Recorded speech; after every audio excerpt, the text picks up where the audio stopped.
With me now is Judge Stephen Haberfeld, former Assistant Watergate Special Prosecutor. Good morning. So good to see you again. How strong is the case against former President Trump? This indictment is very strong. Indeed, I would say compelling. It's a speaking indictment, which is highly detailed, setting out the theory of the case, but also very many facts which fit into and support the theory. And I think that this is going to be a very, very strong prosecution. Trump's defense seems to be a First Amendment one.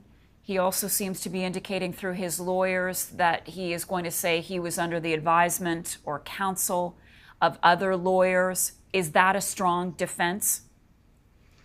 I don't believe that either of the two defenses that you mentioned either are legitimate legal defenses or will be proven once this matter gets into trial. That's because under American law, while there is a First Amendment right of speech, it is not an absolute right, and conspiracies and frauds and extortions and defamations and things like that are not constitutionally protected speech. And what this indictment says from its very outset is it's not about speech at all. It's not about freedom of speech at all. It's about the actions of this former president and his co-conspirators. If you want me to talk about the other defense of reliance on counsel, I don't think that that's going to work very well, because in order to do that, the former president is going to have to take the stand. And I think it's highly unlikely that his lawyers are going to permit it, or that in the last analysis, Trump will be willing to do that. So that I think that it is something more for the public to hear. But when the trial occurs, I don't think we're going to see that defense being put on. Do you think that it is realistic for the trial to begin and even wrap up before the election? I think it's very dicey as to whether it can be, but I think that it is definitely possible. But the MO of this former president, and it can be definitely expected here based on everything that we've seen so far, is delay, delay, delay. But I don't think that this particular judge and this particular court of the DC court and the DC circuit is going to be anything like the district court in Miami or anywhere else. It has moved with great dispatch in dealing with executive privilege, attorney-client privilege, and other matters, and getting things very quickly to trial. And I think that this trial judge is going to move things very quickly, consistent with both the presumption of innocence and the due process rights to prepare for trial. Judge, I wanted to get your take on a couple of the headlines around this story. You hear some people saying that democracy is really at stake. Democracy is on trial here. Others are saying the country, the United States, shouldn't be put through this. It will just be too divisive. What are your thoughts around that? Why is it so important that the special prosecutor come forward with these charges against Trump when, of course, just to remind our viewers, we have already seen people sent to jail for participating in the Capitol Hill riots? I think that you have very nicely put the issue.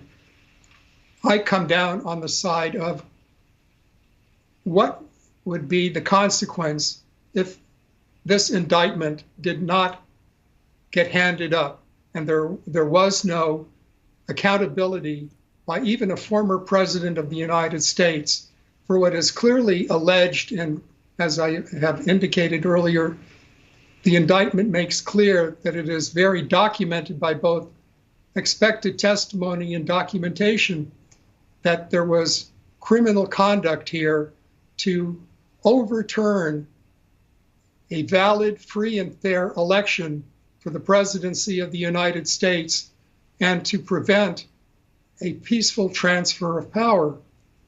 not to hold even a former president to criminal accountability in a jury system where we do have due process rights, a jury right, proof required beyond a reasonable doubt.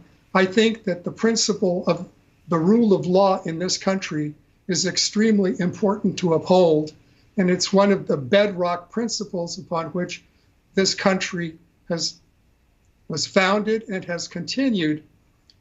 And as Benjamin Franklin said, when we had our revolution and was asked about our Constitution, what kind of a government would we have? Would we have a king? He said, a republic, if you can keep it. And I think that this is going to be a test as to whether America can keep it.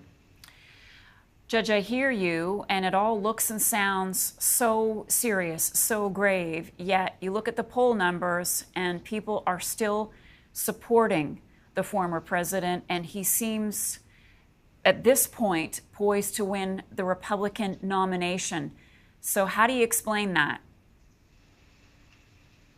I don't know that I have an answer for us this morning. I think that's a very difficult question for all of us to answer. However, if people are willing to look at facts and to not be willfully blind to them, I think that there should be a shift in the opinion polls, which are extremely close now. Within his own base, there's no question that this former president has an iron grip on the Republican Party.